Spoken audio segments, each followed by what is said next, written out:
Para mí es un placer iniciar el webinar con el biólogo Jordi Parpal Cérvoles. Él es licenciado en Biología por la Universidad de Barcelona, maestro en Conservación y Manejo de Recursos Naturales. Tiene más de 25 años de experiencia en ordenamiento territorial, conservación de territorio y manejo de recursos naturales. Ha trabajado en dirección de obra pública, en organizaciones de sociedad civil, academia y administración pública, gestionando equipos y proyectos orientados a la conservación de patrimonio natural, buscando su compatibilización con las actividades productivas. Actualmente labora para el Programa de las Naciones Unidas para el Desarrollo, por sus siglas PNUD, en la CONABIO, ejerciendo de subcoordinador del proyecto GES Invasora, un proyecto orientado a fortalecer las capacidades del país para implementar la Estrategia Nacional sobre Especies Invasoras. Y bueno, tiene un largo recorrido, pero los dejo con él y su presentación, las aves exóticas invasoras en México. Les comento, van a ser 30 minutos de presentación y solo vamos a tener espacio para 3 preguntas, pero Jordi les va a dejar su correo por si quieren todavía más información al respecto de este tema. Bienvenido, Jordi. Gracias por la presentación y por la invitación a poder dar esta charla con ustedes. Muchas gracias a ustedes también por escucharme. Y bueno, espero que sea de su interés y lo más placentero posible la presentación. Como les comenté por Tatiana, les voy a hacer una charla, me pidieron que les hablara un poco sobre el tema de las especies exóticas invasoras de aves en México, pero para ello quisiera entrar primero en algunos conceptos generales. Me imagino que todos ustedes ya los conocen, pero creo que no está de más remarcar algunas cuestiones que considero que son de interés para ustedes. Luego hablaremos un poco de la situación en México y luego algunas cuestiones de qué se puede hacer ustedes como responsables del programa de aves urbanas que pueden ir haciendo al respecto, ¿no? Primero de todo, bueno, esto está preparado más para una sesión presencial. La idea era que preguntara si alguien conoce esta especie. No voy a entrar en esto porque haremos las preguntas después, pero para que vean, esta es una especie que se llama Kudzu, Fueraria montana. Es una especie que es altamente invasora en gran parte del mundo. Su origen, como ven en el mapa, es en la China, pero es una especie que se ha utilizado mucho. Por ejemplo, ahora que está bastante en boga el tema de las plantaciones de palma de aceite, es una especie que se utiliza mucho como cobertura del suelo porque es una leguminosa, entonces aparte de frenar la erosión, pues también genera aporte de nitrógeno y bueno, es una especie que se ha utilizado bastante en gran parte del país, sobre todo en zonas tropicales, pero si ven la imagen siguiente, puede llegar a expandirse de una manera tan radical que, como esta imagen que ven aquí, ¿no? A cubrir completamente los bosques. Esta imagen, por suerte, no es en México, pero sí en Estados Unidos. Normalmente es un tema muy importante que hay una ausencia de los mecanismos de control de las poblaciones que tienen las especies nativas, ¿no? En este caso de depredadores, por ejemplo, ¿no? Entonces, también para ponerles un poco en contexto por qué es importante trabajar en estas cuestiones, aquí les pongo unos datos también vinculados al Kudzu, que es, por ejemplo, el costo de control de esta especie en Estados Unidos. En cada año se gastan entre 500 y 5.000 dólares por hectárea para controlar esta especie, ¿no? Y las pérdidas económicas que producen en el sector forestal pues puede llegar a ser de hasta 500 millones de dólares, ¿no? Entonces estamos hablando de una magnitud súper importante de los efectos de estas especies, ¿no? Hay otros ejemplos, antes de entrar en el tema de las aves, hay otros ejemplos conocidos como por ejemplo el tema de los plecos, unos peces exóticos que se soltaron en la presa del Infernillo, en la cuenca del Balsas, y que generaron la pérdida de más del 80% de las capturas de las poblaciones piscícolas que había allá. En este caso era tilapia, que también es otra especie exótica, pero bueno, era el recurso alimenticio de mucha gente, y esto generó un éxodo importante de más de 40.000 familias que vivían de la pesquería en esa zona, ¿no? Otro ejemplo también muy conocido es el de la palomilla del nopal. En este caso es un ejemplo exitoso, porque a finales de los 90 se detectó la presencia de esta palomilla en Isla Mujeres. Es una palomilla que se comen, las larvas de la palomilla se comen los nopales. Está muy presente en Cuba y pasó a Isla Mujeres.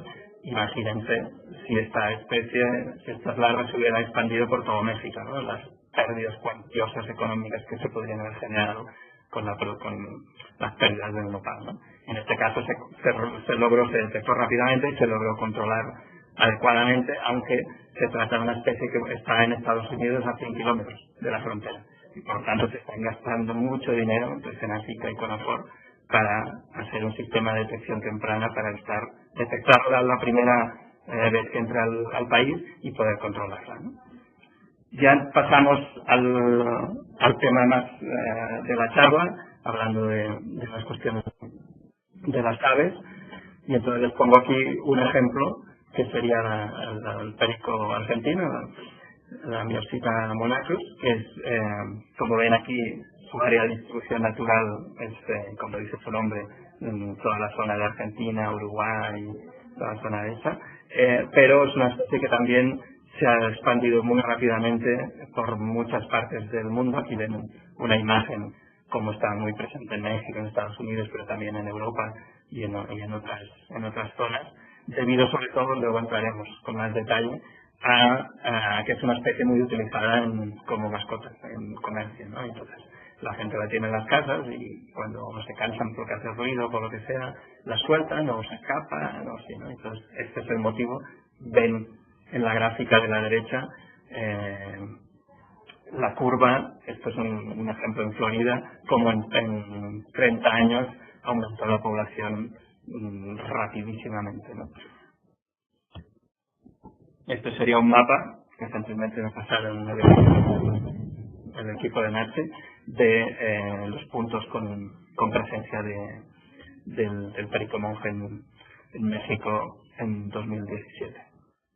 En este caso, hablando específica de Miopsita, es una especie que en todas las zonas donde está presente, básicamente genera dos tipos de impactos, ¿no? Por un lado, los impactos a la infraestructura, porque como pueden ver en la imagen, son unos pericos coloniales y generan unos nidos que a veces llegan cuando están en infraestructura de transporte de electricidad, por ejemplo, pueden llegar a tumbar las torres, o cuando están en edificios también pueden llegar a generar impactos importantes, ¿no? Me acuerdo en España que también hay un problema muy grande. Sacaron un nido de cotorra que tenía como 400 kilos, una cosa así de peso, toda la colonia, ¿no? Imagínense.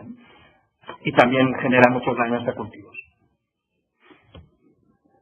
En resumen, para cerrar un poco esta parte inicial, el mensaje que les quería dar iba en este sentido. Estamos hablando de especies exóticas, es decir, especies que no son nativas, especies que están ocupando áreas de distribución distintas de las originales que les corresponderían a la especie.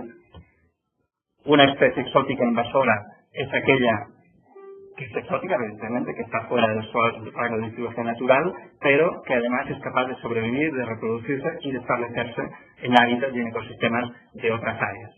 Pero hay una coletilla importante que es básica para que podamos estar hablando de que se trata de una especie exótica invasora. Y sería esta que les estoy remarcando aquí en la presentación, y es que además amenazan la diversidad biológica, la economía y la salud pública, es decir, que generan impactos. Hay muchas, lo digo porque muchas veces cuando vamos a dar pláticas al respecto, se nos critica de, es que claro, ustedes son unos integristas que no quieren que haya nada que no sea de la zona donde están trabajando, ¿no? Todo lo que viene de fuera es malo y no sé qué. Y decimos, no, tú te vas pasando por las ciudades, hay muchos árboles que son exóticos y no pasa absolutamente nada, ¿no? Hay muchos animales que son exóticos y no pasa absolutamente nada. El problema es cuando se convierten en plagas y generan impactos. Entonces, cuando sí pasa a ser un tema, incluso puede ser de seguridad nacional, ¿no? Que ahora está tan de moda el tema, la palabra esa, ¿no? Entonces, una cuestión básica también, hablando de especies exóticas invasoras, son las rutas de introducción.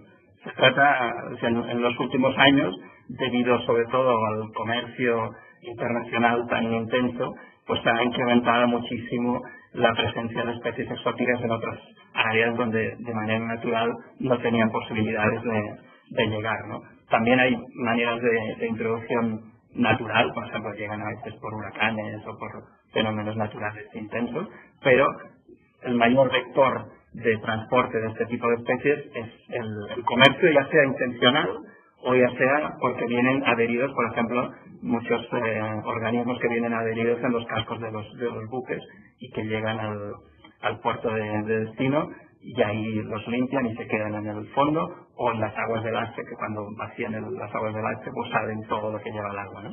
En el caso de las aves, pues uno de los mecanismos, como comenté antes, más importantes de expansión o de dispersión de este tipo de especies es por el tema de la venta de mascotas. En el caso de México hubo un incremento importantísimo de la importación de pericos cuando en el 2008 se hizo un cambio en la Ley General de Vida Silvestre que prohibía el comercio con pericos nativos. Entonces son estas cosas que a veces hay que tener también en cuenta cuando se hacen unas determinadas regulaciones, las consecuencias que esto puede llevar a suponer, ¿no? Entonces hubo un incremento, como ven aquí en la gráfica de abajo, un incremento muy grande de la importación de perico monje, de perico argentino, a partir de la promulgación de esta ley. A veces va como un poco lento. Esta diapositiva no voy a entrar en detalle porque si no ya no tendremos tiempo, pero era para ilustrarles que cuando llega una especie nueva a un hábitat nuevo donde no ha estado nunca, no lo tiene nada fácil. Tiene muchísimas barreras que le impiden que realmente la ocupación de esta nueva especie en este nuevo hábitat sea exitosa. Pero entonces estamos hablando de que realmente de todas las especies exóticas que llegan a México, son pocas las que llegan a pasar todas estas barreras y llegan a establecerse y a generar impactos y poder decir que realmente estamos delante de un problema, ¿no? Y son estas barreras que les pongo aquí, que las tienen que ir superando una a una para poder llegar a la etapa final donde las podemos considerar como especies invasoras, ¿no? Y esto es importante por lo que les comento en esta diapositiva de aquí, ¿no? Cuando uno trabaja en atención a las especies invasoras o en manejo de especies invasoras, hay que tener en cuenta estas tres fases que les pongo aquí bien diferenciadas. Por un lado la fase de prevención, por un lado la detección temprana y por otro lado el manejo. La prevención implica que evites que una especie que potencialmente podría llegar a México llegue a México. La detección temprana es una vez ya no has podido prevenir y no has podido impedir que llegue, la puedas detectar lo más rápido posible para que la puedas erradicar y no le dé tiempo a establecerse, a dispersarse rápidamente. Y al final la parte de manejo, que es la parte de control cuando ya tienen las especies establecidas. Esto lo pongo en estos colores también porque cuando trabajamos con especies invasoras es muy importante focalizar los esfuerzos en estas dos primeras fases, en la prevención y la detección temprana. Es mucho más barato trabajar en eso, en un mecanismo para evitar que vuelva a entrar la palomilla de nopal, que no que tengamos hectáreas y hectáreas y hectáreas infestadas de la palomilla y nos gastemos millones de pesos en su control, ¿no? Estamos hablando de un tema que a nivel económico se ha cuantificado que puede llegar a ser casi un 5% del PIB mundial, los costos asociados tanto al control de las invasoras como a los daños que generan. Y entonces ya entrando en la situación en México, esto es una tabla que me han pasado nuestros colegas de la Subcoordinación de Especies Invasoras, de CONABIO. En finales de 2008 había un total cuantificados, ellos se dedican a ir recopilando todos los registros que existen en México o que les llegan en México de especies exóticas invasoras. Y entonces, a final de 2018 tenían más de 200.000 registros incorporados en su sistema de información y con un total de 2.000, como les pongo aquí, 2018 especies exóticas invasoras. En esta gráfica pueden ver la distribución por grupos. No salen las plantas, porque las plantas son ya más de 1.000 especies y desestabilizaría la tabla. Pero como pueden ver, el tema de las aves de momento, aún a nivel de riqueza de especies, es muy reducido. Estamos hablando de 22 aves que Conavio tiene detectadas como exóticas invasoras en México. Esto es una cuestión que hemos hablado con NAPSI porque ellos en sus listas tienen un número menor de especies y entonces tenemos que cuadrar un poco esta información para ver realmente, creo que en NAPSI me hablaban de 16 que tenían ustedes de aves exóticas invasoras, a ver dónde está la diferencia, ¿no? Pero estamos hablando de una magnitud a nivel de riqueza de especies relativamente baja comparada con las 1.000 especies de plantas, ¿no? Entonces, otro tema muy importante a tener en cuenta es, estamos hablando de muchas especies y no todas tienen el mismo grado de preocupación o el mismo grado de posibilidad de invasividad y de magnitud del impacto que puedan generar, ¿no? Y como el dinero tampoco sirve o llegaría para todo, Conavio lo que se ha dedicado es a establecer un mecanismo para poder ponderar el grado de invasividad de todas estas especies para poder priorizar en cuáles de ellos es mejor poder gastar el poco presupuesto que se tiene, ¿no? Entonces hay un mecanismo internacional que son los análisis de riesgo completos. Aquí en México se ha elaborado un método a través de un proceso participativo con muchos académicos que le llaman el MERI, el método de evaluación rápida de invasividad, que nos permite tener rápidamente, son 10 preguntas, y con estas 10 preguntas puedes tener rápidamente un rango entre 0 y 1, en el cual el 1 es el máximo grado de invasividad y 0 es que no hay preocupación, ¿no? Ahora, hasta el momento tienen 518 de estos análisis hechos, también tienen 39 análisis de riesgo completos, pero ninguno de aves. Este año se está trabajando en hacer uno para Myopseta y para Psittacula cramieri. Esperemos que en verano tengamos ya el análisis de riesgo completo para estas dos aves. Esto lo voy a pasar muy rápido porque ya no nos queda mucho tiempo, pero para que vean un poco el contexto de dónde viene todo esto, estamos hablando de una cuestión que ya salió en la Cumbre de la Tierra en el 92, en el convenio de biodiversidad, donde el artículo 8 ya dice claramente lo que pueden leer ustedes aquí, ¿no? Todos los países que firman el convenio tienen la obligación o la responsabilidad de impedir que se introduzcan, de controlar o de erradicar las especies exóticas que amenacen a sus ecosistemas, a sus hábitats y a sus especies. Todo esto se tradujo en una meta específica de las metas de Aichi, la meta 9, que va enfocada en esta línea, ¿no?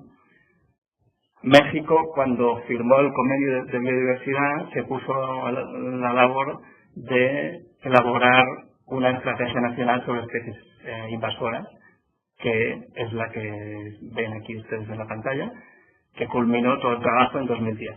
Hubo un trabajo de 5 o 6 años de discusión entre más de 200 entidades del país, de expertos de universidades, de ONGs, de académicos, que culminó en la publicación de esta estrategia, que la pueden ustedes bajar si no la conocen. La página de Conavio está disponible en versión digital. Esta estrategia es un poco el marco general que tenemos que tener en cuenta cuando queremos trabajar en aspectos de manejo de especies invasoras, sea del grupo que sea, ¿no? Y se estructura en esto que ven ustedes aquí, en 3 objetivos estratégicos y 5 acciones estratégicas distintas. Pero los 3 objetivos son básicamente los grandes bloques que les comentaba antes, ¿no? Por un lado, trabajar en prevención, por un lado, trabajar en programas de control de erradicación, pero luego también, aparte de un paquete muy importante, que es en generar información y que llegue al máximo de gente posible, tanto de ciudadanía como de tomadores de decisiones, como de académicos, de trabajar en poder fortalecer capacidades del país en esta cuestión. Un aspecto también importante a tener en cuenta como marco general del tema de aves invasoras. En el mismo momento en que se aprobó la estrategia, también se trabajó en paralelo en mejorar el marco regulatorio para poder tener un poco más de fortaleza, tener más dientes para poder enfrentar estas cuestiones, ¿no? Entonces, en el 2010 se modificó la Ley General de Vida Silvestre, incorporando estos dos artículos, el 27 bis y el 27 bis 1, que les pongo aquí, enfocados, además de incorporar la definición de especie exótica invasora, estos artículos enfocados a regular o no permitir la liberación o introducción a los hábitats y ecosistemas naturales de especies exóticas invasoras. De aquí se deriva, y el segundo, que es que no se autorizarán importación de nuevas especies que puedan ser una amenaza. Todo esto está marcado, la ley es el marco general, pero lo define en que el gobierno está obligado a elaborar una lista oficial de especies exóticas invasoras en México. Y esto se tardó 6 años desde la modificación de la ley, pero en diciembre de 2016, sobre todo gracias a los trabajos de la COP, se llegó a un acuerdo que publica la lista oficial de especies exóticas invasoras. Esta lista oficial, que es la que ven ustedes aquí, incluye 348 especies, de las cuales 16 son aves. Esta es la lista marco que tiene que tener cualquier persona que quiera trabajar en algún proyecto de manejo de especies exóticas invasoras. Hay otra lista que a veces se confunde, por eso creo que es importante remarcarlo, que es una lista de CONABIO, que no es una lista normativa. La lista que les comentaba CONABIO, que tiene 22 aves y que tiene 2.018 especies, esta es una lista que está publicada en la página de CONABIO, pero es una lista meramente informativa. No tiene ningún tipo de validez regulatoria, ni se puede hacer ningún tipo de prohibición a través o a raíz de la lista de CONABIO. Pero en cambio esta lista de las 16 aves, esta sí que permite que cualquier persona, o cualquier entidad que pueda trabajar en regulación en eso, pues pueda basarse en que esta especie, por ejemplo, las psitáculas, el gurú de tibis, la columna de anilla, cualquiera de estas, pueda hacer algún tipo de acción en base a que está en la lista. Entonces, ahora les quería hablar un poco de las especies más significativas, de estas 16 que están en la lista. Aquí tienen ustedes las imágenes de algunas de ellas. El número que está dentro de cada una de las imágenes es el número que sale del nivel del MERI que les comentaba antes, del análisis de riesgo rápido. Si estamos hablando, la ponderación va de 0 a 1, si es por encima de 0,75 estamos hablando de un valor de invasividad muy alto, y si es entre 0,56 y 0,75 es un valor alto. Como pueden ver, algunas de estas tienen valor alto, otras es un valor más moderado, pero no deja de que sean especies invasoras igual. Y entonces, otra vez aquí tienen el listado de los elementos que generan que estas especies podamos considerar que son especies exóticas invasoras, ¿no? Por un lado, pues generan competencia con especies nativas, ya sea por ciclos de nidificación, ya sea por alimentación, por lo que sea.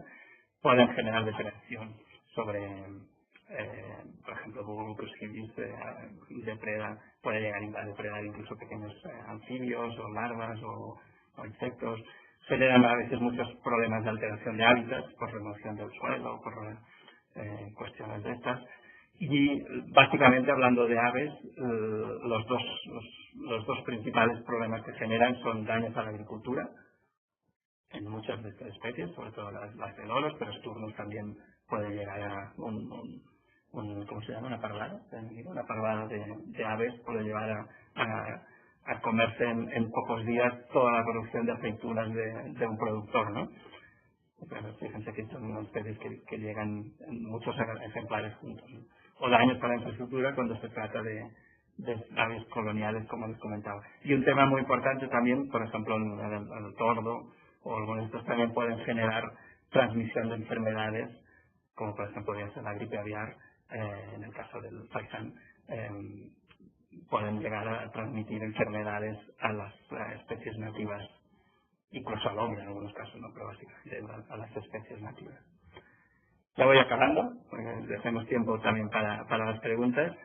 Hay otro tipo de especies que también están en la lista, que también son consideradas especies exóticas invasoras, como las que tienen aquí en pantalla, pero que quizás su magnitud como invasora no es tan importante porque se trata de especies muy vinculadas a la presencia humana, ¿no? Que son, digamos, comensales del hombre, que son la mayoría de las especies que puedes encontrar más en zonas urbanas. No quiere decir que igualmente puedan generar impactos como transmisión de enfermedades. La paloma, por ejemplo, es un vector impresionante de transmisión de enfermedades, pero también pueden generar otro tipo de problemas de competencia como la paloma, la palomilla turca, la de collar. Para que vean una situación, no sé si tienen los mapas de todas las especies, pero puse el ejemplo de esta para que vean que realmente es una especie que está altamente distribuida en el país, y entonces tampoco la atención sobre ellas no puede enfocarse en querer erradicarla del país, porque no tiene sentido, pero sí que tenemos que ir controlando en algunos casos que pueden llegar a generar algunos problemas. Ya para acabar, quedan 3 o 4 diapositivas, hablando un poco de ustedes como responsables del programa de las urbanas, cada una en su ciudad, qué es lo que puede hacer, ya sea a nivel personal como de transmitir toda esta información a su entorno, ¿no? Como les comentaba al principio, la parte más importante es la prevención. Y también les comentaba que la vía de dispersión principal de estas aves son el comercio y las mascotas y eso, ¿no? Entonces, aquí es un ejemplo de una infografía que están preparando los compañeros de UNASE, que me pasaron así sí, está fresquita, pero me gustó mucho cómo está definido aquí los puntos claves, ¿no? Por un lado, infórmate bien, a lo mejor en el momento de comprar una especie, si puedes comprar una nativa que sirva para lo mismo, pues, y es igual de vistosa, y eso, pues puedes buscar la alternativa de utilizar una especie nativa como mascota. Esto no solo para aves, en general. Tienes que asegurarte también que realmente venga de un comercio legal, que no sea capturada ilegalmente. Sobre todo la parte más importante, si tú tienes aves que sabes que son exóticas y las tienes en tu casa, no pasa nada, no hay ningún problema en tenerlas, si son de procedencia legal, pero sobre todo no las liberes y asegúrate de que no se puedan escapar, porque realmente, ya ven, la presencia del perico monje en México ha aumentado desde 2008 ahora de manera exponencial básicamente por escapes de las ciudades, de la gente que las tiene, ¿no? Conocer la diversidad de las especies que tienen. Y un tema, la segunda parte que les quería comentar es la parte más de detección temprana, que es donde ustedes tienen un papel muy importante, ¿no? En registrar todo lo que es, todas las aves que están viendo en sus salidas. Hay dos páginas que ya las conocen perfectamente, tanto Naturalista como la de Averaves, donde se puede subir la información, pero es importante que se tenga en cuenta que a veces, pues, cuando una especie es banal, por ejemplo los gorriones, los ves siempre por todos lados, y entonces ya no los tienes en cuenta, porque como está por todos lados, ya no tiene importancia en registrarlo, ¿no? Y es importante que también se registre, porque todos estos datos, si no, puedes tener un sesgo importante de especies que parece que son muy comunes, pero luego no salen los datos, ¿no? Entonces algo falla, y es porque no se tiene en cuenta al momento de registrarlas. Y cuando se registran especies que son nuevas, que no estaban o no se conocía en la zona y eso, pues notificarlo de alguna manera, porque a lo mejor estamos viendo alguna especie de perico nueva que los importadores han traído de otro lugar y no lo conocíamos, y entonces que las autoridades o que sus compañeros de aquí de Conavio pueden estar informados de que están apareciendo estas especies nuevas, pues siempre es importante para luego tomar las medidas oportunas. Estas son las estadísticas de la página de Naturalista del programa de aves urbanas, donde tienen 473 especies introducidas. Y luego, ya para acabar, esta imagen que también me gusta mucho, es más de donde vengo yo, del entorno mediterráneo. Es un proyecto que hicimos en Barcelona al respecto, pero que ilustra un poco la parte que ya va más allá de lo que serían las aves exóticas, sino un poco más de trabajar en generar ambientes dentro de las ciudades donde la presencia de aves pueda propiciarse, generar microecosistemas donde puedan tener sus sitios de cría, donde puedan alimentarse, y todo esto pues nos ayuda a tener unas ciudades con una calidad de vida mucho mejor. Y yo creo que lo dejo aquí, porque ya son las 12:30, y no sé, si ustedes tienen... Aquí están la página al final con todo el equipo de gente que estamos trabajando en el proyecto de Invasoras, y aquí tienen mi correo electrónico por cualquier cosa, como les comentaba Tatiana. Entonces, adelante, si tienen alguna pregunta. Ha sido un poco rápido. Lo vamos a hacer por medio de chat. Las 3 primeras preguntas que caigan, ahora sí, como que con suerte, son las que contestamos, y si no recuerden, tienen el correo de Jordi en la presentación. Pueden escribirle, él con gusto les va a contestar. Ok, Morelia. El proyecto GEF, ¿qué es y de dónde, desde cuándo? No sé si vieron estas diapositivas que me pasé al final, y van un poco en este sentido. El proyecto GEF es un proyecto con fondos internacionales del GEF, el Fondo Mundial para el Medio Ambiente, que dio a México 5,5 millones de dólares en el año 2015, con el objetivo de fortalecer las capacidades de México para la implementación de la Estrategia Nacional de Especies Invasoras. Entonces, este proyecto tiene unos componentes más a nivel nacional, de generar herramientas, generar capacidades, por ejemplo, con los inspectores de Profepa, herramientas de análisis de riesgo, de mapas de riesgo de plagas forestales, cosas así. Y luego hay un componente más en 15 áreas protegidas como zonas piloto, donde testar mecanismos de control de especies invasoras, sistemas de detección temprana y respuesta rápida en las ANPs, aspectos también vinculados a buenas prácticas ganaderas o acuícolas que utilizan especies exóticas que pueden generar impactos. Ya estamos en la parte final de este proyecto. En octubre se acaba, pero si quieren les mandamos la página, la liga, donde se pueden descargar todos los productos y toda la información que hemos generado. Se trabaja con muchas entidades de gobierno y algunas universidades también. Ok, André, dice, a mí me preguntan si las aves exóticas no son buenas para el ecosistema y si hay que matarlas. Y yo les digo que Luego veo muchos fanáticos. Luego veo muchos anantes comiendo y no sé qué decir. Comiendo iguanitas. Iguanitas. Sí, esto va un poco en lo que les comentaba, ¿no? El problema no es que sean exóticas. Puedes tener muchas especies exóticas que no generan daños, no generan impactos y no pasa nada. El problema es cuando generan impactos. Entonces sí que hay que intervenir. El caso de los zonaces es un caso claro, es una especie nativa, pero también está aumentando su área de distribución y se está encontrando en áreas donde no era propia de allá y está también generando problemas, ¿no? Entonces con estas sí que hay que buscar mecanismos, pero bueno, también de una manera controlada y de una manera así, inteligente. Tampoco ir agarrando el rifle y matando todo lo que encuentres porque es invasor, ¿no? Sino haciéndolo bien, ¿no? Con sensibilización ambiental se puede trabajar, ¿no? Ya tenemos más que decir a la gente. Y Morelia, ¿existe material didáctico sobre el tema? ¿Ustedes trabajan? Existen en la página que les comento, que luego les puede pasar ahora en el chat que la paso, o si no a través de Tatiana le envía las ligas.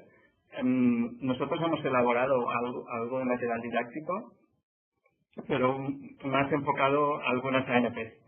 En Cañón de Sumidero, en Sierra Álamos, en Monterrey hemos elaborado algunos documentos. Ahora nuestros colegas de Conavio están trabajando también en unas infografías que servirán también para informar sobre toda la cuestión.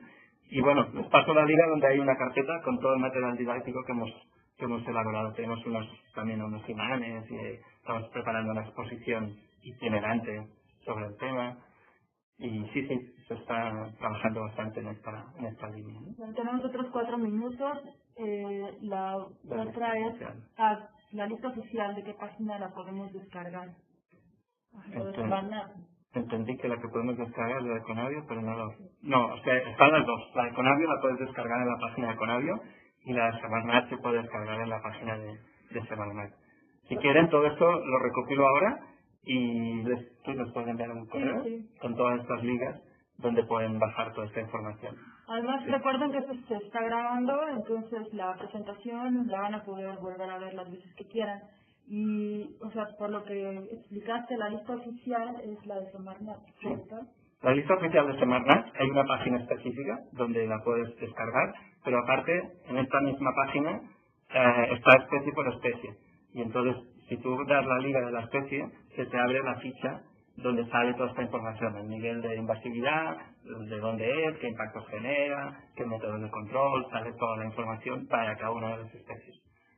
Okay. Es la que se publica en el diario oficial, sí. Se publicó el 7 de diciembre de 2016 en el diario oficial. Adrián, ¿qué podemos hacer ante las filas de jaula que traen algunas personas en la espalda? Ahí viene, por ejemplo, Miopsita, las estreptopelias. ¿Qué hacer ante esta situación? ¿Realmente ayuda una denuncia en Coserpa? Una es la teoría y la otra la práctica. Teóricamente sí. O sea, teóricamente se debería denunciar y deberían tomar cartas en el asunto. Lo que pasa es que, bueno, esto es un poco largo, pero bueno, sí tengo... Yo te digo cuando. Okay. Inicialmente la intención de la ley de vida silvestre para publicar la lista era que esta lista fuera suficiente para que Procepa pudiera tener suficientes motivos para poder intervenir en casos de que encuentren a alguien llevando una miopsita, por ejemplo. Al final no fue así. Al final se aprobó un acuerdo que dice que es una lista informativa sobre las especies que se pueden considerar como exóticas invasoras en México. Pero entonces Procepa, que forma parte de este proyecto y lo hemos hablado mucho con ellos, se queja de que igualmente no tienen base legal para poder detener o denunciar a nadie porque la lista no dice explícitamente que no se puede comerciar con miopsita. Y entonces esto Semarnat es consciente de ello, no se hizo por cuestiones políticas que ahora no vienen a cuento, pero está en la labor de elaborar normas específicas que sí que puedan dar herramientas a Procepa para poder hacer. Pero bueno, yo creo que la denuncia siempre va bien, en algunos casos servirá y en otros no, pero al menos queda constancia del hecho, que esto ya es importante de por sí. Ligia, ya queda un minuto. Hubo 2 casos en Chetumal, se ha visto una guacamaya, ararauna y un cisne negro en la bahía de Chetumal. La guacamaya está siendo localizada y el cisne lo han reubicado al zoológico. Al parecer ambos son mascotas y se escaparon. En dado caso que la guacamaya no se encuentre, ¿podría sobrevivir? ¿Causaría algún daño a las aves? No sé cuál. No. ¿Causaría daño a otras aves? A otras aves. En Quintana Roo solo tenemos loros. ¿Se ha sabido de algún caso? Y así me pienso que en el zoológico está bien para vivir. ¿Qué opina usted? Bueno, depende de las condiciones en las que estuvieran las aves, ¿no? Pues si realmente el cisne está en buenas condiciones y en el zoológico lo cuidan bien, sí, no hay ningún problema. Sobre el hecho de que pueda generar daño o no la guacamaya, el hecho de que sea un solo individuo normalmente tampoco es preocupante, ¿no? El problema es cuando llegan a ser más individuos y acaban estableciendo una población, ¿no? Pero bueno, lo importante es que se detecta eso. Esto es un ejemplo clarísimo de detección temprana, ¿no? Entonces que las autoridades lo sepan, porque se puede hacer un sistema de monitoreo para ver si realmente es un caso aislado, y no pasaría mucho, se puede capturar ya, o si realmente es una cuestión que hay una población un poco más establecida, ¿no? Que solo se haya visto uno. Y en este caso sí que sería interesante que se pudiera actuar de alguna manera desde ya. Ya se terminó nuestro tiempo. Me van a odiar, pero como les dije, contacten en correo a Jordi, te agradecemos tu tiempo, Jordi, muchas gracias. Pues Ha muchas sido gracias muy a ustedes. interesante. Gracias a ustedes también por la atención y bueno, cualquier cosa sí estoy a su disposición para lo que quieran y encantado. Además, soy ornitólogo aficionado, o sea que también ya me gustáis. Perfecto. Bueno, pues me despido de ustedes. Nos vemos el próximo webinar. Lo tenemos para el 28 de febrero.